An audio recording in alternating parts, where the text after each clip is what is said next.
You ready? Yeah, man. Start it up, man. I forgot, bro. How you do it, bro? Oh, I ain't even looking at the camera. Is that where I'm? Okay, I just want to make sure I'm here, bro. You good now? Yeah. You sure? Yeah, let's get it, bro. All right. You ready? You ready for this? Hello, audience.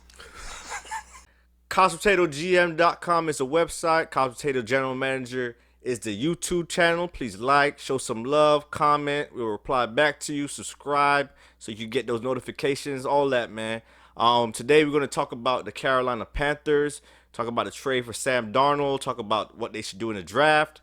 What was the details about the Sam Darnold trade? So the Panthers acquired Darnold for a 6th-round pick in 2021, a 2nd-round pick in 2022, as well as a 4th-round pick in 2022. I imagine Sam Darnold's going to have every opportunity to be the guy. Yeah. The Jets situation obviously wasn't ideal. What's your thought process?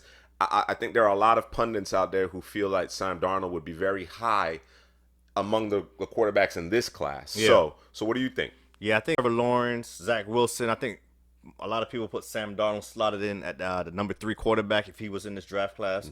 Mm-hmm. He was, the 3rd pick a couple years ago in the draft. With that's what Baker Mayfield, all those guys were drafted. Flashed at USC in his freshman season, and, all the talk was about Sam Darnold, man. When you put in the tape, you see some issues, though. You see the turnover prone he is. He forces passes, and it showed in New York, man, especially because he didn't have any weapons around him. He had Adam Gase as his head coach also. So he had a lot going against him. So that's why, he gets a second chance here in Carolina, because they didn't have any weapons. The GM didn't do a good job surrounding him. He was injured a couple of times. So you never really got to see a good showing from Sam Darnold. I kind of like Sam Darnold coming out. He wasn't my number 1 quarterback, but it was like the arm talent is there. It's just about the decision making right now for Sam Darnold. So you come over here to Carolina. Robby Anderson, he gets reunited with a deep threat. You got DJ Moore. Excellent receiver. So already, Christian McCaffrey, you can't forget about him. He's a better situation. Running back receiver. A way better situation for Darnold, but like I said, man, he needs to stop with the turnover issues, maybe with Joe Brady, second-year offensive coordinator in Carolina, that, could fix a lot of those issues for him. I wasn't very high on Sam Darnold coming out. One of the biggest things that I look for when I'm evaluating quarterbacks at the collegiate level is progression. Did you get better from one year to the next? And I believe that freshman year was a redshirt freshman year, and he played really well. A lot of wow plays. You know what I'm saying? A lot of really great off-script plays. But that second year, he took a substantial step back, and it really came down to the decision-making. I know that there were concerns about supporting cast that particular year, but to me, with that additional year of experience, I'd like to see you raise the play of your supporting cast. It's a symbiotic relationship. You obviously have to have horses, but if you're going to be taking a quarterback that high, I'd like to see a better job of raising the play of the guys around you. So, clearly going to the Jets, that situation with Adam Gase, it wasn't ideal, obviously. No. And Gase didn't really do anything to help him. Of course, Darnold still, with that being said, didn't always do a great job of protecting the football. He dealt with injury, as you mentioned.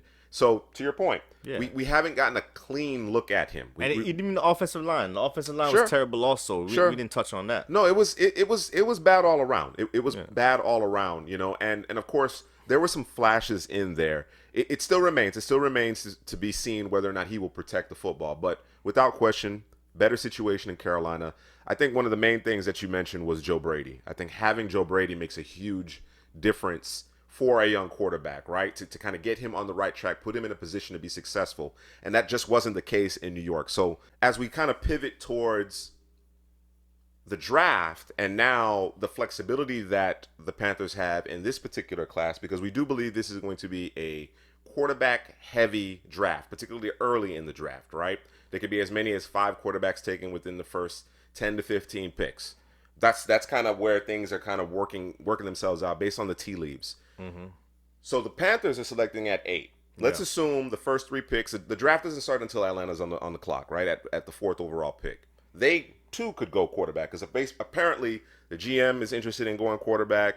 Head coach is like, no, we got our incumbent. Of course, you can't necessarily move Matt Ryan, so maybe you give a young quarterback an opportunity to kind of get his feet wet, kind of go through the motions at least for a year, right?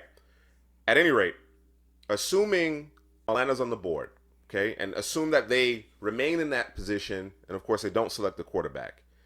You got 4 teams at that juncture ahead of Carolina, right? Who are you prioritizing at 8? If I'm the Carolina Panthers, I'm looking at 4 players right now, man. I'm looking at Sewell, the offensive tackle from Oregon, because, Morton, you franchise tagged him. Greg Little's a young player. I think Sewell is the best tackle in the class. I really like him. That would be my first priority if I was Carolina.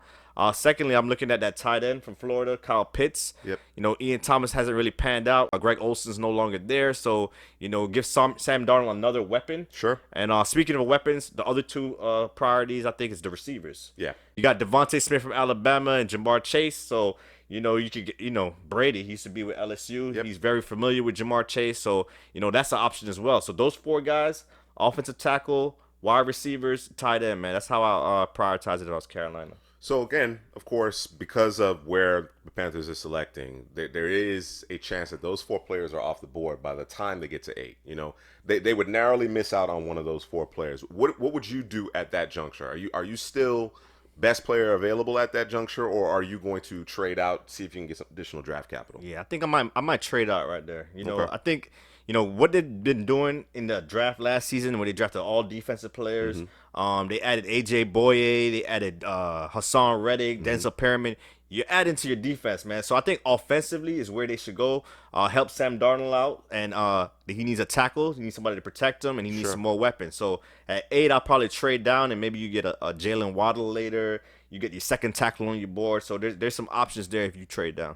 Yeah, this like I said before, this draft seems like it's going to work out where a lot of quarterbacks are going early. That teams will be looking to move up, and of course, defensive players and probably some quality offensive players, skill position players are going to slide a little bit because of the need at quarterback for several teams. We talked about it. Obviously, the first three teams selecting, Jaguars, the Jets, and San Francisco having moved up, we're anticipating them go quarterback. There could be a team, whether it be Atlanta or somebody trading up to get in that 4 hole to grab another quarterback. Denver may be in the conversation, who's picking 9th in this particular draft at quarterback. They may not necessarily be thrilled with what they've seen from Drew Lock these first couple of seasons.